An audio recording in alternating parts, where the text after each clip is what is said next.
Hai, selamat datang di saluran YouTube saya. Kembali ke masa lalu. Di sini saya hadir untuk mengajak Anda berpetualang kembali ke zaman dahulu saat sinema dipenuhi dengan pesona cerita klasik yang tak terlupakan.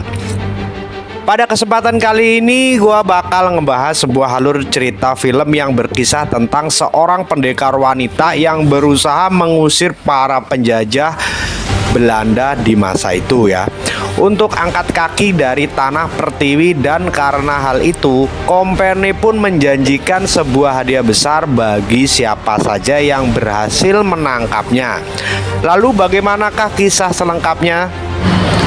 Buronan Gembong Wulu. Film dibuka dengan sebuah perampokan oleh seorang pendekar yang bernama Ratih dan para pasukannya, yang dimana targetnya adalah orang-orang pribumi yang telah berkhianat dan memilih menjadi antek-antek company. Dan karena hal itulah Ratih pun mendapat julukan Gembong Wulung. Aksi Ratih dan para pengikutnya malam itu akhirnya diketahui oleh para pasukan company yang tengah berpatroli, dan karena hal itu membuat Ratih dan kawan-kawan harus bersusah payah untuk menyelamatkan diri. Dan atas kejadian itu membuat Ratih sangat angkara murka karena beberapa pasukannya harus tewas tertancap timah panas, dan satu di antaranya berhasil ditangkap dan dipaksa untuk membuka suara dan memberitahu tentang di mana persembunyian Gembong Wulung dan para pasukannya. Setelah mendapatkan informasi tentang keberadaan Gembong Wulung dan para pasukannya, para komplotan company itu pun lalu bergerak dan mengepung lokasi yang telah ditunjukkan. Dan karena serangan yang tak diduga itu membuat Gembong Wulung dan para pasukannya kocar-kacir berhamburan untuk menyelamatkan diri.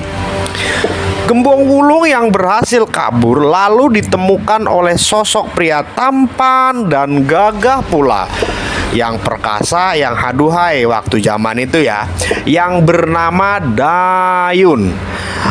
Mendapati sosok wanita yang terseret arus dan dalam keadaan pingsan tak sadarkan diri, Mas Dayun atau Aa Dayun pun lalu membawa Gembong Wulung ke rumahnya untuk diobati, namun untung tak dapat diraih, malang terdapat ditolak. Niat baik Dayung harus dibayar dengan geplokan, yang dimana Gembong Wulung mengira Dayun mengambil kesempatan dan menggerayangi bagian aham-aham, ya kan? Dan bilang, kamu berani menggerayangi dada saya. Orang lukanya di dada, masa dengkul yang digerayangi? Namun setelah kejadian itu mereka pun akhirnya berteman, dan kemudian Gembong Wulung pun tinggal untuk sementara waktu bersama Mas Dayun. Dan lalu ia pun meminta kepada Aa Dayun untuk tidak memberitahu tentang keberadaannya kepada siapapun. Di sisi yang berbeda, para company pun mengadakan sebuah sayembara atau woro-woro yang berhadiah uang sebesar 1000 golden. Wow.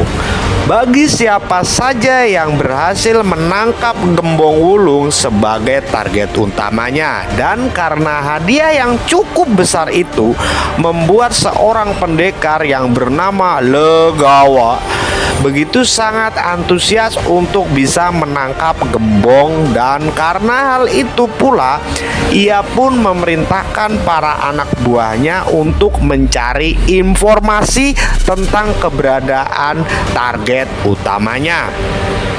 Sementara itu, seorang pendekar bernama Aradea mengingatkan Legawa dan para komplotannya untuk tidak membantu para penjajah yang secara jelas telah merampas kekayaan negara dan menindas rakyat jelata.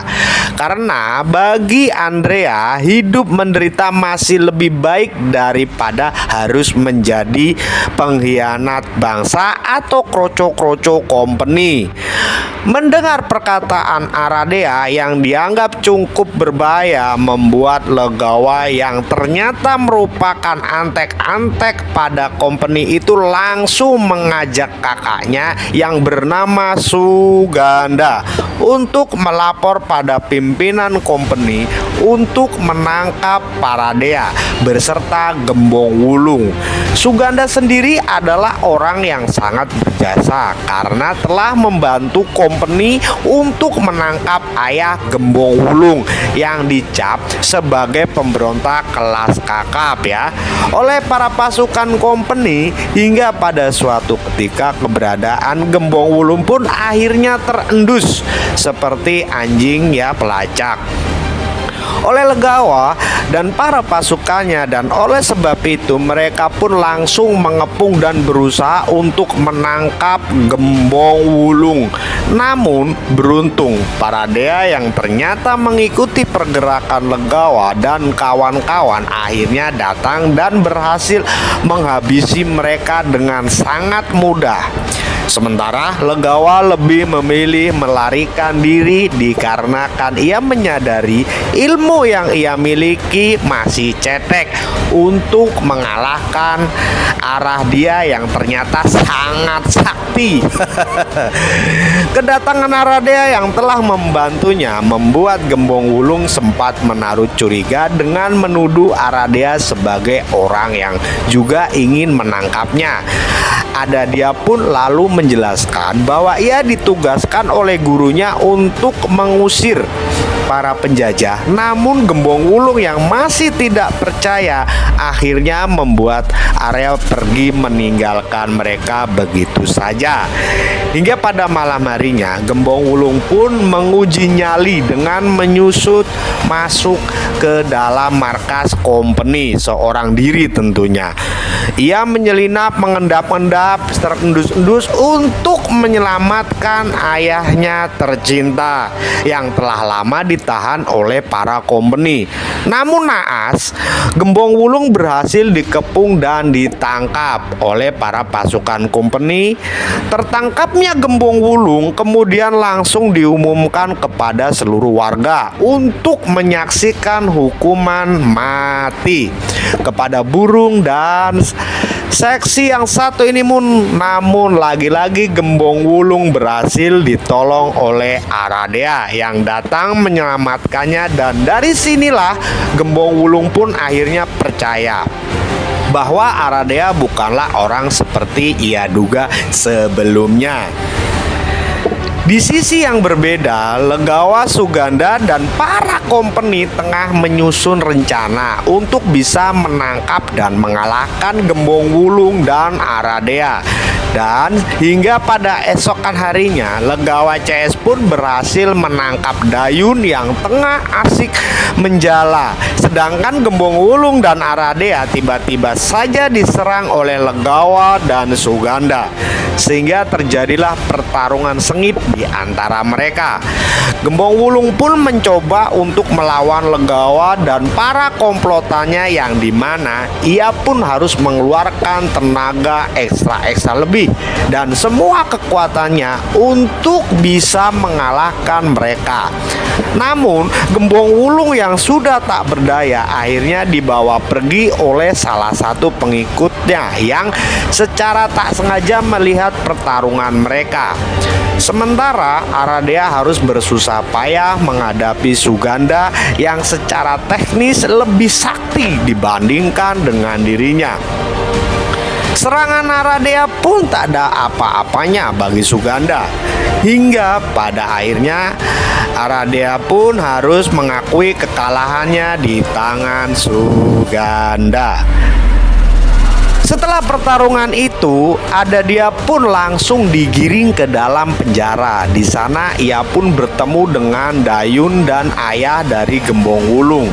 Karena dia pun kemudian diberitahu tentang rahasia kekuatan dan cara mengalahkan kesaktian milik Mr. Suganda, yang dimana untuk bisa menghabisi Mr. Suganda, dia harus mencari sebuah benda bernama tanduk menjangan Wulung.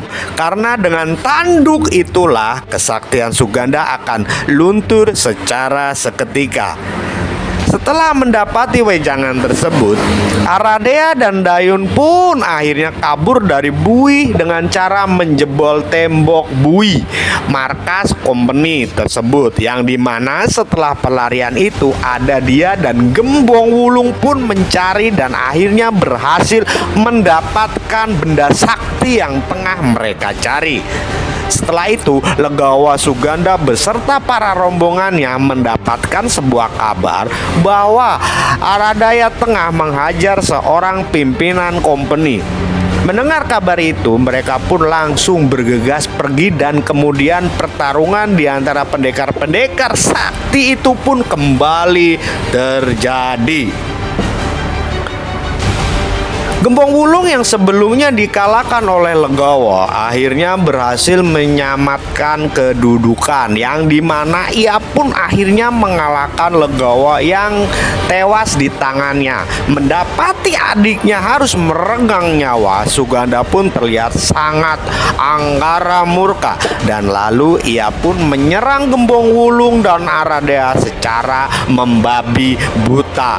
Di saat mereka dalam keadaan terdesak, Gembong Wulung dan Aradea pun lakukan counter attack, buset dah, dengan mengeluarkan tanduk menjangan Wulung yang sakti, yang kemudian menancapkannya ke arah Suganda, dan hingga pada akhirnya sungguh pun harus tewas terhempas, dan film pun dinyatakan tuntas.